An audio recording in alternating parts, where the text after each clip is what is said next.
नमस्कार। मैं राजा भारत की आत्मा हूं। मुझसे ही आपके देश का नाम पड़ा भारत। मैंने इतिहास की बहुत सारी घटनाएं अपने अंतःकरण में समाये रखी हैं। ये आपको अपने गौरवशाली इतिहास और तुम्हारे शूरवीरों के साहसिक कार्यों से अवगत कराएंगी।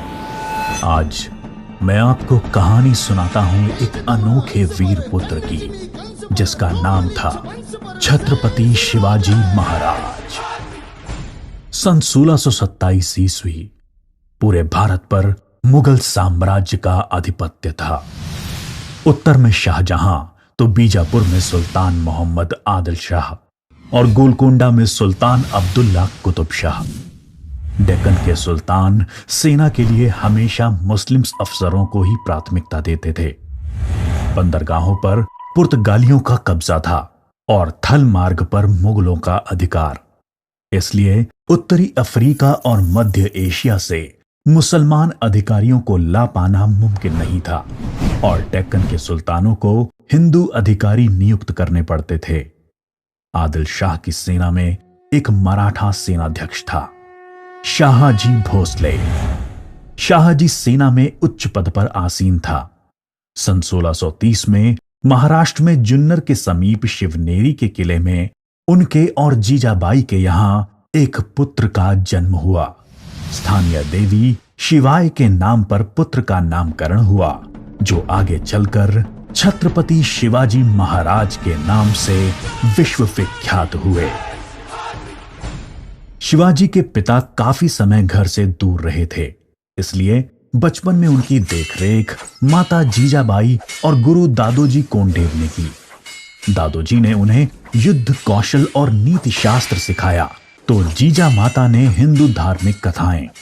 जब दादोजी का सन 1647 में निधन हुआ, तब उनका यह मानना था कि शिवाजी अपने पिता की ही तरह आदिल शाह की सेना में उच्च पद पर आसीन होंगे, लेकिन विधि को कुछ और ही मंजूर था।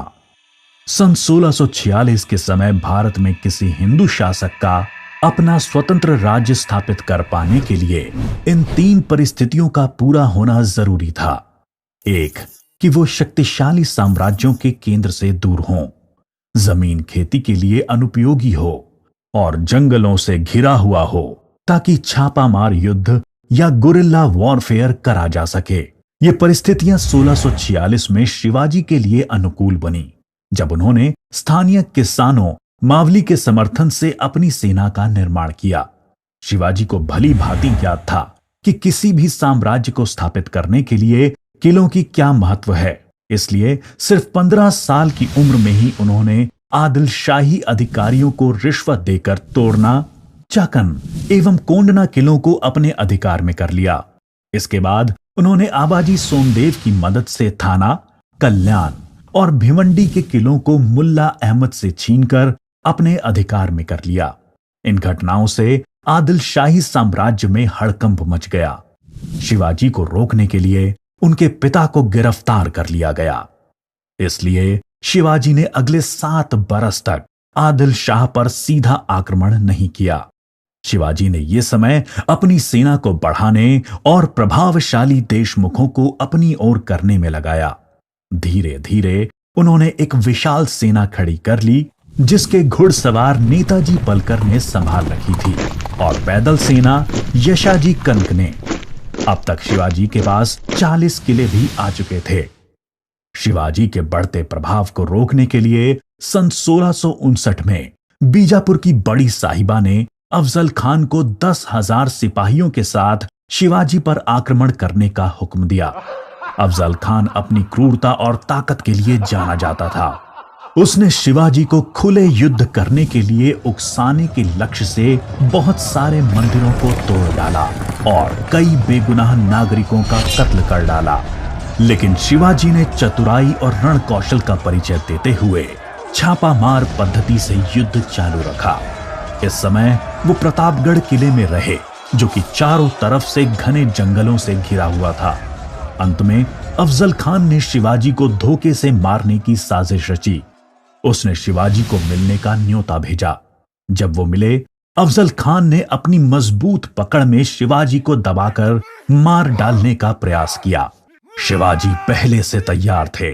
अपने छुपा कर रखे हुए बाग नाका से उन्होंने अफजल खान का पेट ही चीर डाला, जो कि उनसे 2 गुना विशालकाय था।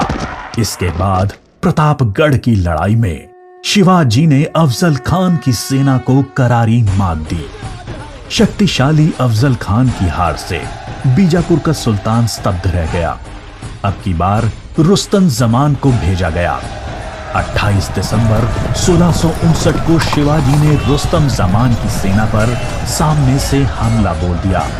साथ ही उनकी सेना की 2 और टुकड़ियों ने दोनों दिशाओं से रुस्तम की फौज पर आक्रमण कर दिया।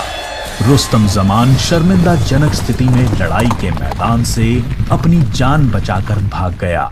सन 1660 में आदिल शाह ने अपने सेनापति सिद्दी जौहर को शिवाजी पर हमला करने के लिए भेजा।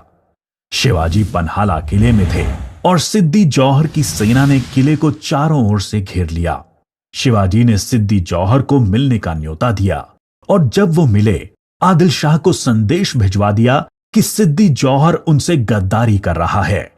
इससे आदिल शाह और सिद्दी जौहर के बीच लड़ाई छिड़ गई, जिसका फायदा उठाकर शिवाजी एक रात अपने 5000 सिपाहियों के साथ पन्हाला किले से बाहर निकल आए। बाजी प्रभु देशपांडे ने न सिर्फ सिपाहियों के साथ दुश्मन सेना को उलझाए रखा, जिसकी वजह से शिवाजी सकुशल विशालगढ़ पहुंच गए। इस लड़ाई में बाजी प्रभु देशपांडे को अपने प्राणों से हाथ धोना पड़ा। उनको महाराष्ट्र के इतिहास में एक महान योद्धा माना जाता है। इसके बाद बीजापुर की बड़ी बेगम ने औरंगजेब से शिवाजी को पकड़ने के लिए विनती करी। उसने अपने मामा शाइस्ता खान को 1,50,000 सैनिकों के साथ शिवाजी से युद्ध करने भेजा। शाइस्ता खान ने अपनी विशाल सेना के बल पर पुणे पर कब्जा कर लिया और शिवाजी के निवास स्थान लाल महल पे अपना बसेरा डाल दिया। शिवाजी ने चालाकी से अपने 400 सिपाहियों के साथ शादी के बारातियों के वेश में पुणे में प्रवेश कर लिया। रात के समय उन्होंने सीधे शाइस्ता खान के ऊपर खतरनाक हमला बोला। खान ने खाकी से कूदकर अपनी जान बचा ली, पर शिवाजी की तलवार की वार से अपनी 3 उंगलियां गंवा बैठा। उंगली तो गई और इज्जत भी। फिर शिवाजी ने सन 1664 में मुगल व्यवसायी केंद्र सूरत पर आक्रमण करके उसको तहस नहस कर डाला। औरंगजेब आग बबूला होकर 60 वर्षीय राजपूत सेना नायक मिर्जा राजा जय सिंह को अपने 1.5 लाख सैनिकों के साथ शिवाजी से लड़ने के लिए भेजा। इस युद्ध में शिवाजी की हार हुई और उन्हें अपने 23 किले और 4 लाख की मुद्रा हर्जाने के रूप में देनी पड़ी। उन्हें अपने 9 वर्ष के पुत्र संभाजी के साथ आगरा जाना पड़ा। शिवाजी को नियंत्रित रखने के लिए पहले यह तय हुआ कि उन्हें मुगल दरबार में कोई पद दिया जाए, लेकिन औरंगजेब ने उसको बदलकर शिवाजी को घर में कैद करने का आदेश दे दिया। औरंगजेब नहीं जानता था कि यह गलती बहुत महंगी पड़ेगी।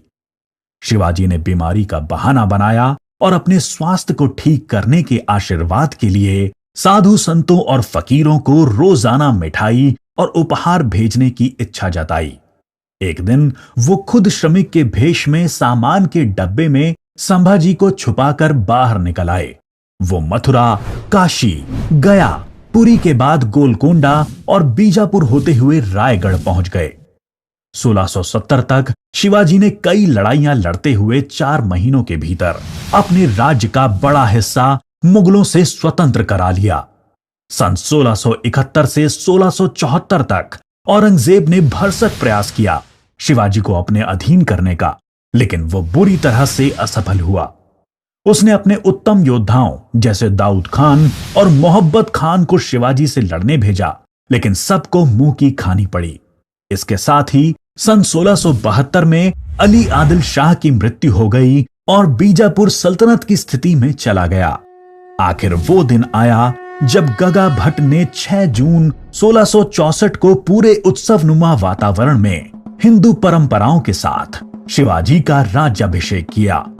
वो मराठा के राजा बने और कई सदियों के अंतराल के बाद हिंदू रीतियों, तिलक, जनेऊ और वेदों के उच्चारण के बीच किसी राजा का राज्याभिषेक संपन्न हुआ। शिवाजी की महानता सिर्फ उनकी बहादुरी और युद्ध कौशल में ही नहीं थी, वो एक योग्य प्रशासक भी थे। उन्होंने धर्म के आधार पर कभी किसी के साथ पक्षपात नहीं किया। उनके कई अधिकारी, यहां तक कि उनके व्यक्तिगत अंगरक्षकों में कुछ मुसलमान भी थे। उन्होंने कभी किसी भी नारी का निरादर नहीं किया। यहां तक कि युद्ध में हारे हुए दुश्मनों की स्त्रियों को भी सम्मान सहित वापस भेज देते थे। गुरिल्ला युद्ध, किलों का उपयोग और नवसेना का निर्माण भारत में पहली बार शिवाजी ने ही करा। उन्होंने 4 किलों तथा 2000 सैनिकों से शुरुआत की थी और उनकी मृत्यु के समय तक ये गिनती 300 किलो एवं 1 लाख सैनिकों की हो गई थी। मार्च 1680 में शिवाजी का स्वास्थ्य खराब हो गया। तेज बुखार और पेचिस के चलते 5 अप्रैल 1680 को 52 साल की छोटी सी उम्र में इनका स्वर्गवास हो गया। औरंगजेब ने सोचा कि शिवाजी की मृत्यु के बाद मराठा राज्य खत्म हो जाएगा, लेकिन ऐसा हुआ नहीं। पहले उनके पुत्र संभाजी ने और उसके बाद छत्रपति राजा राम ने मराठा शासन की बागडोर संभाली।